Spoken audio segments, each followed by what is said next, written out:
Today we're making an embellished 9-patch. It's week 2 of how to quilt. Let's get started. To begin, we're going to cut a square from a 3.5-inch wide strip of fabric. So I'm going to take my ruler. I'm going to line it up so it's 3.5 inches all the way around. I want it right on all of my lines. Then I'm going to place a stable hand over that. Open my rotary cutter. Make sure it's all cut. Close my rotary cutter, and I've cut my square. I've cut out the squares for my center row. I have 2 light squares and a dark square. Just like when we made 4 patches, we're going to sew 2 squares together. Taking my dark fabric, putting it on top of the light fabric, right sides together, that's the pretty sides. Bringing it under my machine, under that foot, lowering the presser foot, and sewing.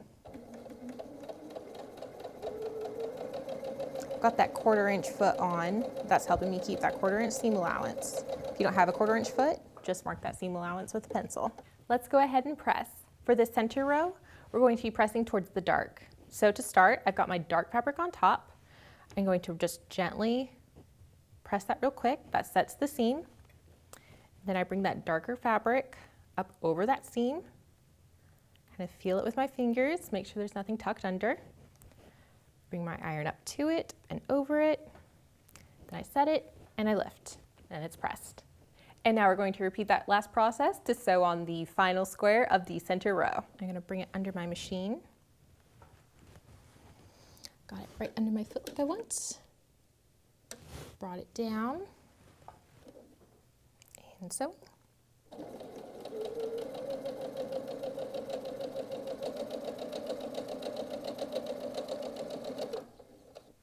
And a quick press on that final square. Again, pressing it towards that dark. There we go. We've made our center row. Now we're ready to make the top and bottom rows. To make the top and bottom rows, we're going to sew strips together instead of squares. Sewing strips together is called strip piecing. You can go ahead and pin the strips before sewing, or you can do my hold. I take the bottom fabric, I put it on top of a few of my fingers, and then I sandwich it with my index and middle finger. I lay that top fabric over my index, and I sandwich it between my index and my thumb. That lets me even up the sides as I sew and keep an even tension. This just really helps as it feeds through the machine.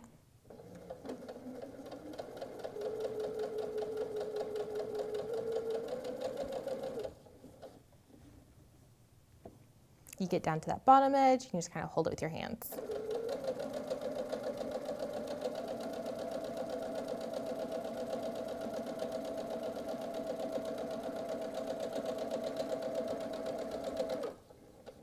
If you do pin the strips together, just make sure to take those pins back out before sewing over them. Pressing strips is a lot like pressing the squares, there's just more of it. Because there's more of it, I like to start in the center. But let's just start by setting it. That doesn't really matter where we start from. But as we open it up, we are going to do the same thing we did the squares, just kind of getting it open ahead of time, feeling there's nothing folded under. And then I'm going to bring my iron in at the middle point, bring it up and over, and then at one end and the other. And then just a quick run down the whole seam. I just really want to make sure there is no fabric caught over in that fold of that seam, because that will get it skewed one direction or the other. We're ready to sew the third strip on. You'll notice I have both of my selvage ends down at the same side. That's because as we start trimming these, we're just going to lose fabric, and we don't want to waste it by having one selvage up here and one selvage down here. So we're going to take and we're going to put that dark over our light, right sides together. We're matching that end up there, just getting all nice and even, and we're ready to bring it under the machine. I don't even have to sew over that selvage part because it's all getting cut. So I'm really coming in the middle of that fabric there, you can see. Getting it all lined up like I want. All right, we're ready to sew.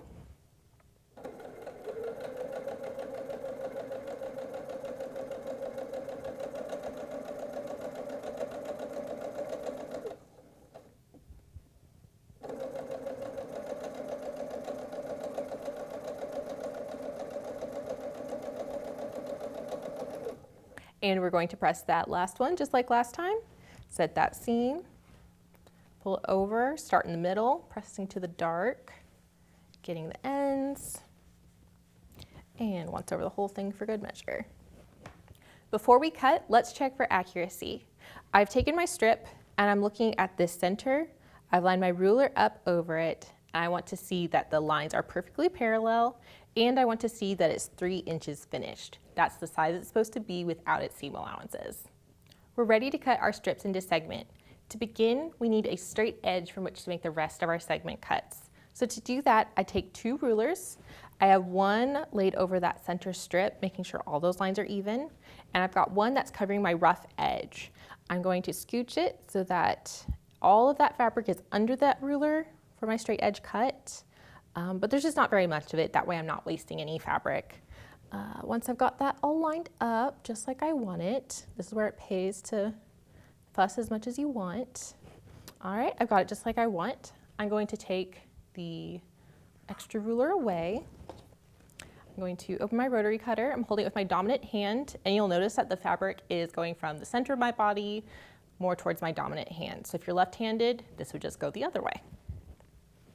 I've got a stable hand on that ruler, pushing down and forward, and then I'm going to make sure everything's good. I've got my straight line cut. To make the first segment cut, I'm going to use 2 rulers again. I've got them lined up with the 3.5 line against that straight edge we just cut. I have my second ruler laid out so that it's completely covering that center strip, and I see both of those lines are even. I want to measure by the center seams, not by the edge of the fabric or by the lines on my mat, because that center is the only thing I can really trust to be accurate, and I want all my points to match at the end. So once I get them all lined up like I want, going to get them just perfect. I'm going to take that second ruler away, open my rotary cutter, stable hand, cut, close my rotary cutter, and take all that away. And I see I've got all the way through it. I made my first segment cut. And we're going to do that one more time for our second segment cut.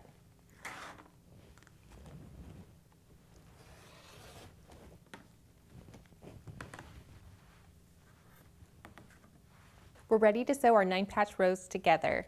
We're going to take that center row, put it right sides together with the bottom row, and then I want to take and lock one seam. I feel it between my fingers. Yep, that's totally locked. And I go ahead and pin. And then I'm going to move down to that second seam and lock it again.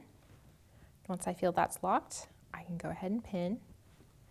And then I can just look, even it out a little, make sure everything's pinned like I want. Give it one last feel before it goes under the sewing machine, and it's all locked. And I'm able to put it under. Got my hand right on that seam, especially as it comes up over any little bumps, making sure it's still locked. Give it one last little feel before it goes under the foot. It's gone under the foot. I'm ready to take this pin out.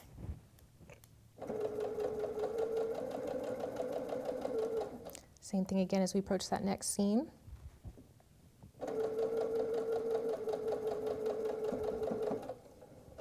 Taking my pin out. And for the final stretch.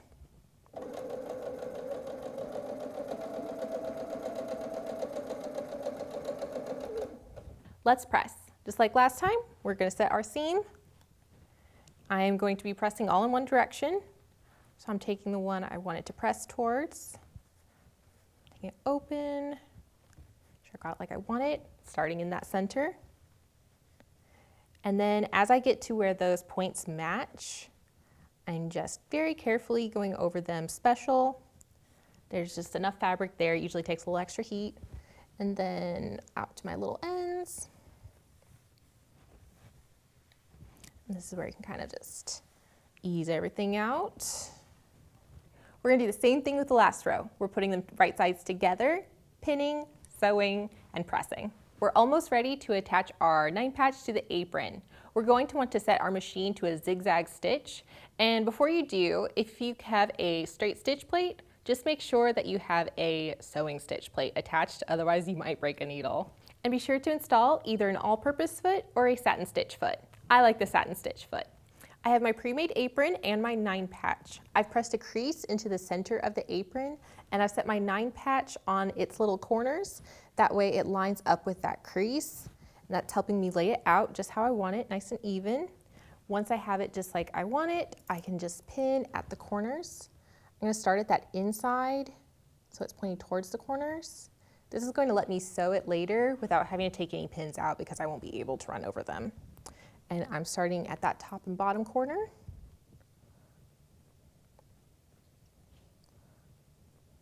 There we go. Just keep pressing until it's all flat just like you want it.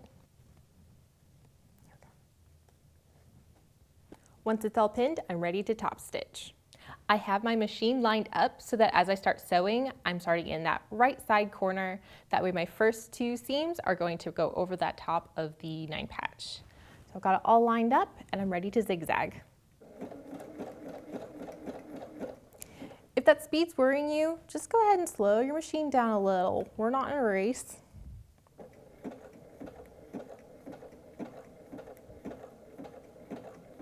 As you get more confidence with that zigzag, you can go ahead and turn that speed back up.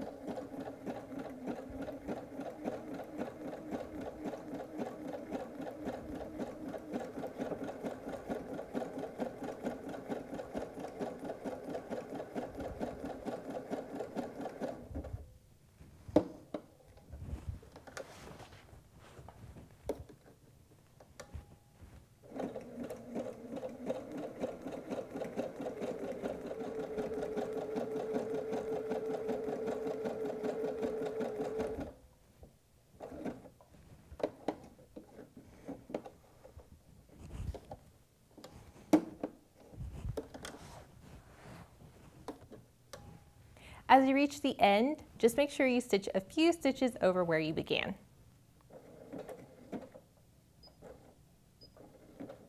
Now that we're all done top stitching, you just need to trim your threads and wear your apron. I hope you've had fun making this apron. Be sure to show us what you've made and ask any questions over in our Facebook group. It's called How to Quilt AQS. And as always, thanks for watching.